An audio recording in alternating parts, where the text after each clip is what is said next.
of e-learning right now, given the times that we're in and going forward into the future?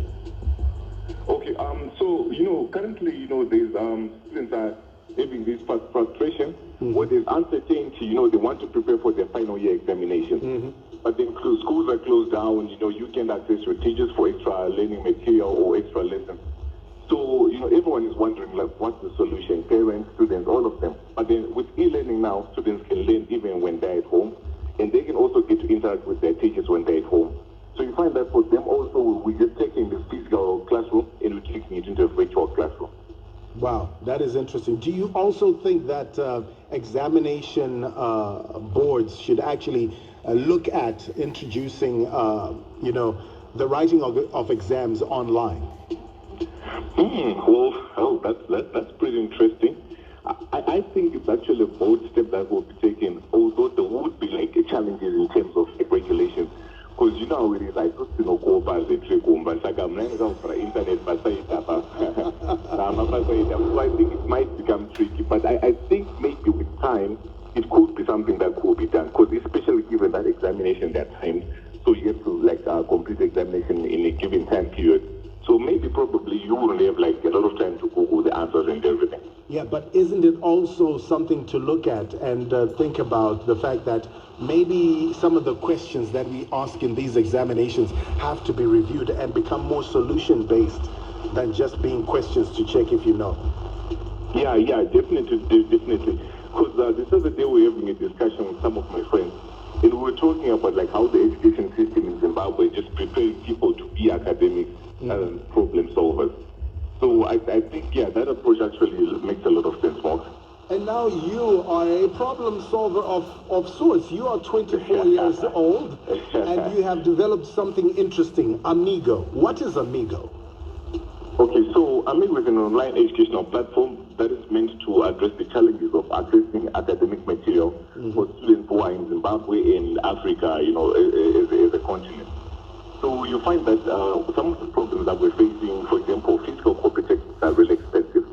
So as if you're going to be taking the average Zimbabwean parent, very few of our parents can afford to buy textbook going for $6 each for a student who's doing 8 subjects.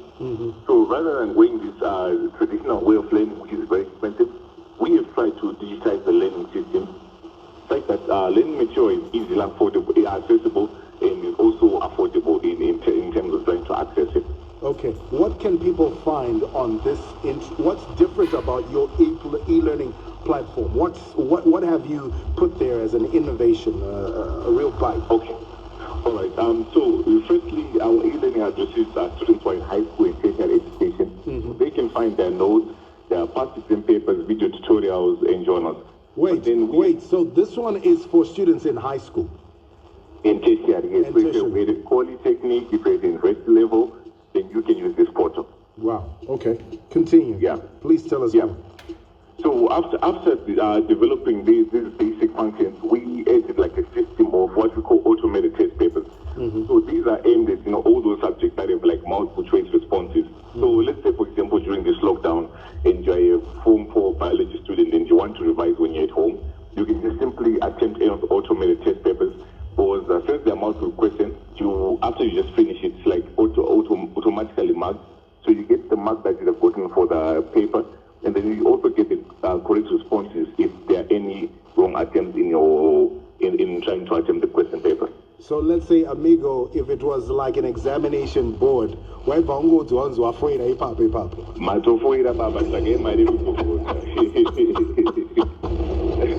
Oh yeah, Farayi, this is amazing. And then we go on. And then we also added Sci-Hub. So we noticed that my students are having a lot of difficulties when it comes to math and science subjects. So if you remember back then, the government introduced the STEM initiative that was meant to increase the number of students who are enrolled in sciences.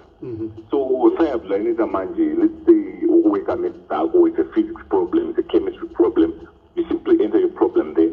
Then it solves it for you, showing you the steps that you need to follow to attain the solution. Dude, that's cool. Because in natural vex x is equals to 1 bracket 3 chi.